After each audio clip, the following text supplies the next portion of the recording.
Hey, okay. I was with my small group, my women's Bible study. There's just three of us. Well, now there's just three of us.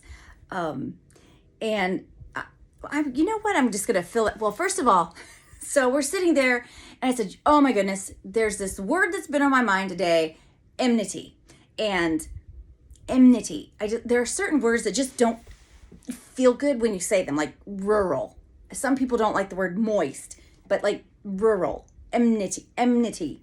Like say that three or four times, and you're just gonna be like, ugh, yuck. Who made this word?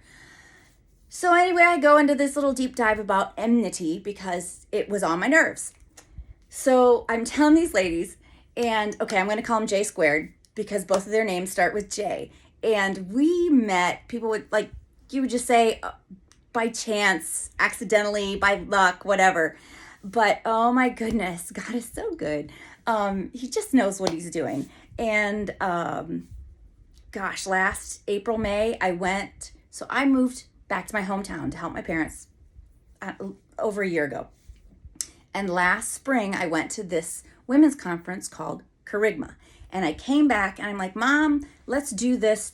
I have these books. They gave me, I got some books for free. Books for free. If you know me, woohoo, I got books for free.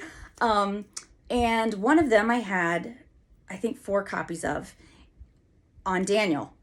Yay, let's study Daniel. Has anyone, we didn't skip any chapters either. No skipping of chapters. Whew, that's a book. Okay, I gotta make this short because this is not the point of the story.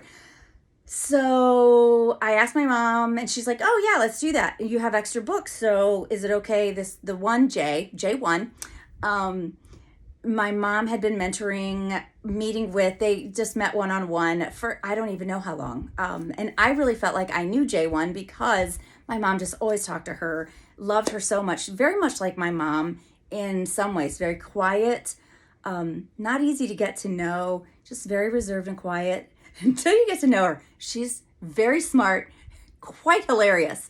But it takes a long time to get to know her. She, which is not always a bad thing. A lot of times that's really good because there's people like me that just go blah, and that's not always the best thing. So I'm like, yeah, that'd be awesome. It'd give me a chance to get to know J1. And then about that time, a lady in my mom's neighborhood, like suddenly, tragically, unbelievably, just poof, lost her husband. Her husband passed away. Got up in the morning, gave her a kiss, went to do something, and boom, was gone. And Mom said, what? Let's invite her. Can we invite her? And I'm like, heck yeah, let's invite her too. Not realizing that God brought the three of us, J2 and myself, together because he was going to take my mom home in the near future. So that is how the three of us got together. 3 ladies that would never have gotten together and never would have developed such a close-knit, trusting friendship had God not intended it and had God not put us together. And it has, I cannot even begin to tell you what a blessing it has been in my life. And I thoroughly know and believe in their lives as well. So anyway, that's how the three of us got together. Me and J squared, me and the 2 J's. Oh my goodness, excuse me. So I'm like, we're in the middle of Bible study.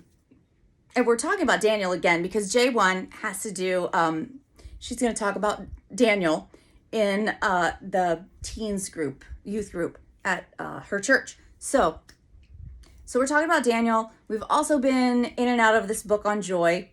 Very interesting for 3 women going through the grieving process.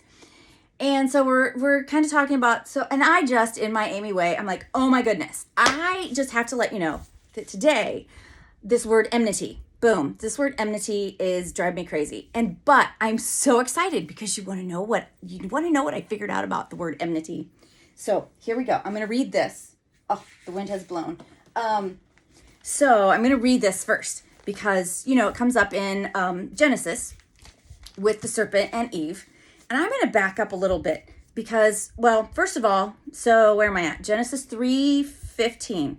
And this is where God says, I will put enmity between you and the woman, between your seed and her seed, and she will bruise your head and you will and she will bruise your head, and you will bruise her heel. So that's where I'm going to go. But I'm going to back up first, even before the explanation of enmity. So God asks this is after the tree. So Eve goes to the tree. She eats of the forbidden fruit, and God says, why did you do this? Like, this was the only one. This is the one thing that I said, please don't do this, because just don't do this. And the woman's like, the serpent deceived me. And so God says to the serpent, because you, serpent, have done this, you are cursed. You are cursed more than the cattle and more than every beast of the field. On your belly you will go. On your belly you will crawl. You will slither. You will live on your belly. And you will eat dust. So there's the phrase, right? We always wonder where things come from. There's the phrase, eat my dust.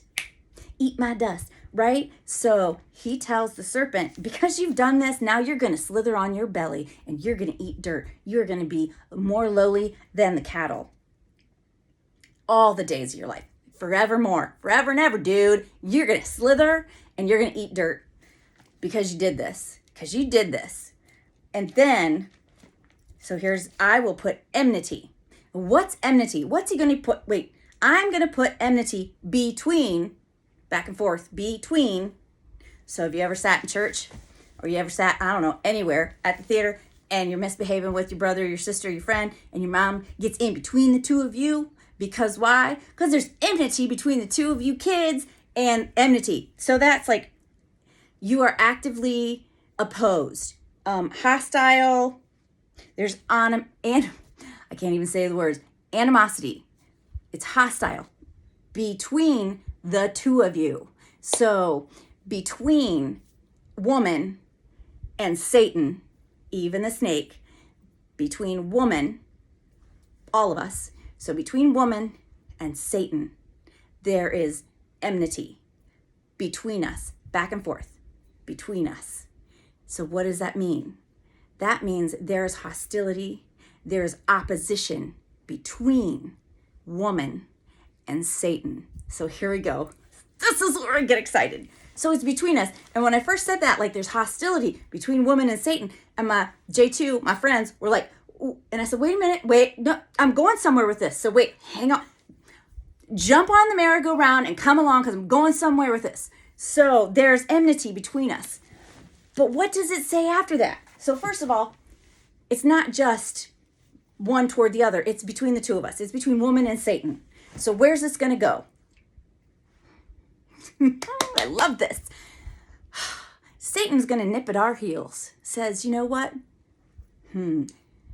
She is going to stomp on your head. This is the Amy version. Okay, so bruise your head. What's the other one say? Oh, let me get my other one out. Bruise your head. Strike him. Tread on your head. This is my Aramaic. I have my Bible in the Aramaic. I like this one. So there's enmity between Satan and the woman, the serpent and the woman, you and the woman. She will tread your head under her foot. Yes. Bam. She will tread your head, Satan, because you're just a slithery snake. Just a slithery snake in the dirt. You're eating her dirt. And she's gonna strike your head. She's gonna stomp on your head, and you will strike her heel. I don't know about you. I love that. I love that, because woman, am gonna stomp his head. He is beneath my feet. Satan is under my feet. And my one, J2, we'll say J2. We've been talking about J2 and J1 both. We've been talking about Satan quite a bit lately. And J2 was saying that, she never really learned about Satan. You didn't really talk about Satan. You just, if you were a Christian and you were a good Christian, like, you just didn't have to worry about Satan. And whew, do we know better than that, girls? So we talk a lot about, because I will say, say you are under, because when I'm having one of those days and Satan is coming at me in all directions, I'm like, look, dude, you are under my feet. And I will act, I will do it. I will stomp on the ground. I'll be like, you are under my feet. I have authority over you. You have no authority over me. And I am going to stomp your head. I'm stomping you in the ground because you have no authority. You cannot affect my mind, my mood, my heart, my actions, nothing. Because I, woman, have authority over you, Satan. You are on the ground. You are under my feet. And you might be slithery and a little, I might not like that, but you are under my feet. So I'm going to stomp and strike your head. You might be nipping at my feet. I compared it to fire ants the other day. Man, I'm talking way too much. I have so much to say. So I compare it to fire ants. I don't want to say a little dog because I would never strike a little dog or kick a little dog or stomp it under my feet. So I can't do that even if they're nipping at my heels. But fire ants, they'll come on your heels like, and they cause disaster, right? So like fire ants coming at your heels, but they can only come at your heels and you can stomp them out. You can destroy them. So uncomfortable coming at you, but they can only come at your heel. Satan can only come at your heel. And we, ladies, have the authority to stomp him out. And not only that, and I don't know how I made the segue between enmity and stomping out Satan under our feet, but the enmity between woman and Satan. So woman has the power to stomp him out. And what was his goal? To defeat man and woman together. So I somehow segued over into this. So woman, Hava, is what, I love that. I even love saying it. Hava is what woman, the name for woman is in Hebrew, in history, in the Bible, in Hebrew. That's what Hava is, woman, and it means life. So, man, I'm going to make that. There is a professor that I saw actually at the women's conference that I think I mentioned it at the beginning. I don't even know now. I'm trying to talk fast. And she does this talk on Ezer Kenegdo. Look it up on YouTube. Unbelievable. I could never listen to it enough times. So woman, God creates woman as Ezer Kenegdo to be a helper suitable for Adam. Ezer Kenegdo, a helper suitable for Adam. There's another word. There's a word I want to come up with and I can't. Comparable, suitable, comparable for Adam. So and the end of this means, so we're shoulder to shoulder, we're side by side, and also we're face to face. We're partners. We're helper suitable. What he's lacking, I have. Man, woman, to also conquer Satan, authority over Satan. The other thing was about Satan and entertainment and how he slithers into our lives. But that'll be another video because I got to get this one in. So what does woman do? We are Hava. We are life givers. Hava, woman, Eve, life givers. We supply life. We give life. We push life out into the world is what we do. So we have the ability to bring life into this world. Wow. How can you ever doubt that God loves us? Look how he created us. And men, this is never anything. We're partnered. We were created to be partners, to be suitable for one another, to have authority over this world, to have authority over Satan, the serpent who is slithering around under our feet. And we have the gift of bringing life out into the world. And as we do that, we need to raise this life up in order for them to be strong and for them to know that they have the power and the authority to strike the head of the serpent, to step on and stomp on Satan's head. We women, we are the life givers, and we are the ones with the authority and the enmity and the opposition between us and Satan. He might be nipping at our heels, but we are the ones who can stand up. Ladies, we are the ones, because enmity, opposition, hostility was created between us and the serpent. Now, what does Satan do? He crawls and eats the dirt. Eat the dust, eat the dirt, buddy.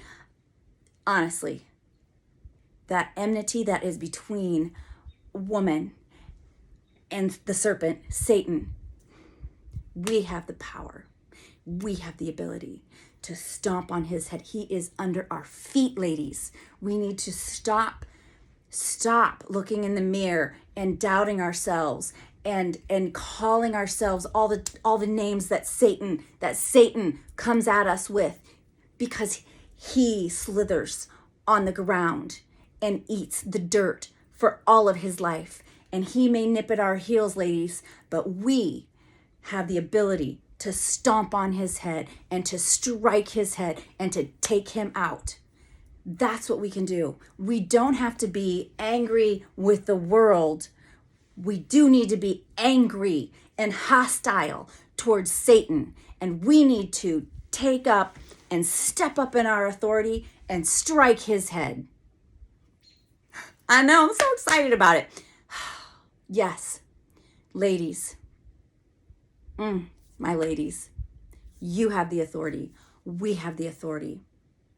Learn who you are. Step into who you are. Accept who you are.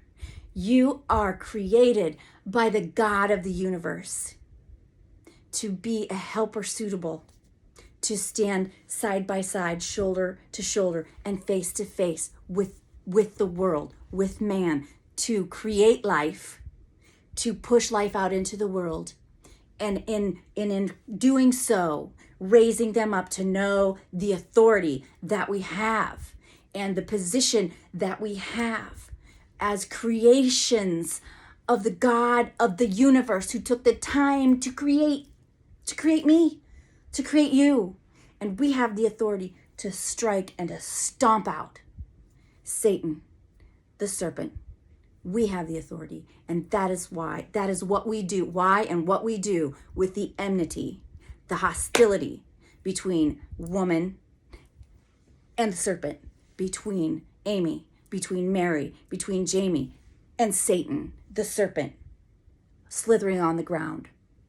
You go out there and you step into who you are, and you stand up and you strike Satan out with hostility, with purpose, because he's the oppressor and we have the authority over him. So go out there, my ladies, and and take ownership of that enmity that is between woman and Satan. Stomp him out, strike him in the head, and move forward. And I think that is, it's a great beginning. It is a great ownership of our authority and our power and our purpose, and also a way to begin healing relationships between man and woman, husband and wife, communities, cultures, nations, the world. Ladies, we have that enmity between us and the serpent, Satan, for a reason. That is our purpose, to strike him out, strike him in the head, and destroy him. Amen, sister.